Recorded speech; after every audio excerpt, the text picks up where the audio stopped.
आज प्रदोष व्रत है, सोम प्रदोष व्रत। प्रदोष व्रत का महत्व क्या है पुराण के अनुसार? स्कंद पुराण, लिंग पुराण और शिव पुराण में बताया गया है कि त्रयोदशी तिथि का संध्या काल, जिसे प्रदोष काल भी कहा जाता है, भगवान शिव को अत्यंत प्रिय है।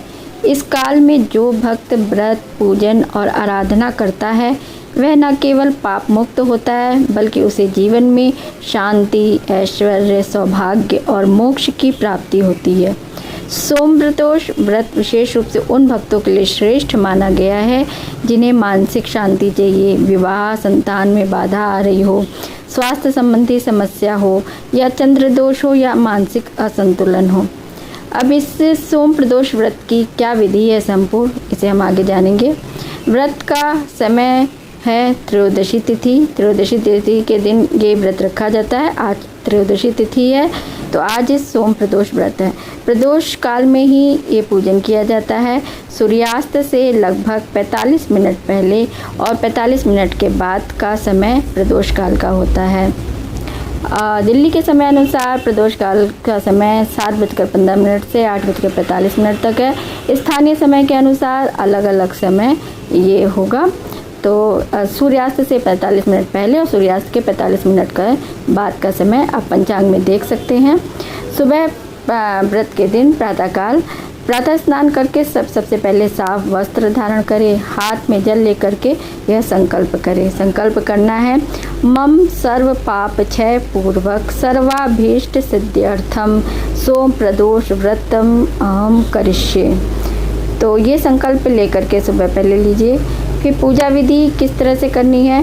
शिवलिंग का सबसे पहले अभिषेक करिए। दूध, दही, घी, शहद, शक्कर और फिर गंगा जल से शुद्ध करें। अर्पण क्या करना है? बेलपत्र त्रिदल वाला, 3 पत्ते वाला, उसमें शिव का नाम लिखे। धतूरा, भांग, सफ़ेद पुष्प, भस्म, चंदन, रोली, अक्षत, दीपक, धूप, नैवेद्य। मंत्र जाप करें 108 बार ओम नमः शिवाय और 11 बार महामृत्युंजय मंत्र का जाप करें।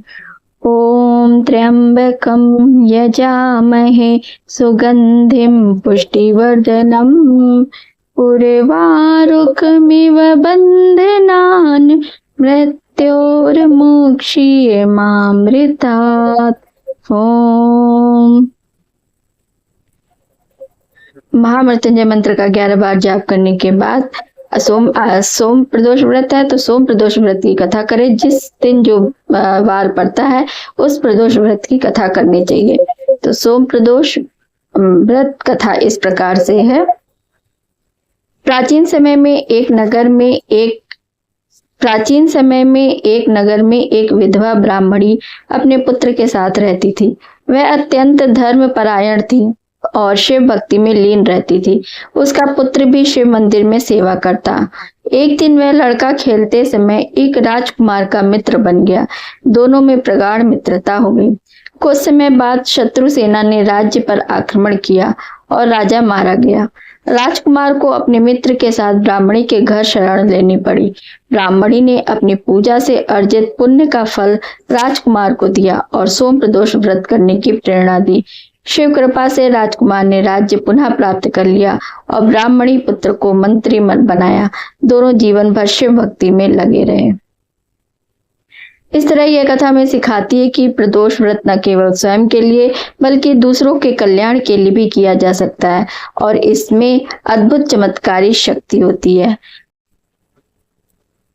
आरती पूर्ण होने के बाद भक्त भावपूर्ण वाणी से भगवान से प्रार्थना करें। हे नीलकंठ महादेव, आरती पूर्ण हुई, दीप जल चुके, पर मन अब भी आपके चरणों में है। हे त्रिलोकेश, आपने तो आज भी व्रत की महिमा से हमारे भीतर की अशुद्धियां हर ली हैं। हे भोलेनाथ, ऐसे प्रार्थना करें भोलेनाथ बाबा से। हे भोलेनाथ, जैसे आपने चंद्रमा को रोग मुक्त किया, जैसे आपने ब्रह्माणी के पुत्र को सम्मान दिलाया, वैसे ही हम सभी को भी कृपा का स्पर्श दीजिए। हमारे जीवन में भी प्रकाश हो शिव ज्योति का। भगवान कहते हैं से ऐसे प्रार्थना करिए तो भगवान से कहते हुए कहिए, जो श्रद्धा से सोम प्रदोष व्रत करता है उसका जीवन शांत, सुखी और समृद्ध होता है। आप उसकी सदा रक्षा करते हैं। अगला प्रदोष व्रत मत भूलना। शिव नाम जपते रहो, हर हर महादेव कहते रहो। आप सभी भक्तों से निवेदन है, अगले प्रदोष व्रत पर भी ऐसे ही भावना से जुड़े और शिव कृपा से अपने जीवन को सुखमय बनाएं। अगर आपको यह वीडियो अच्छा लगा हो तो लाइक करें, शेयर करें और चैनल को सब्सक्राइब करें। हम फिर मिलेंगे अगले व्रत, अगली कथा और अगली आराधना के साथ। हर हर महादेव। ओम नमः शिवाय।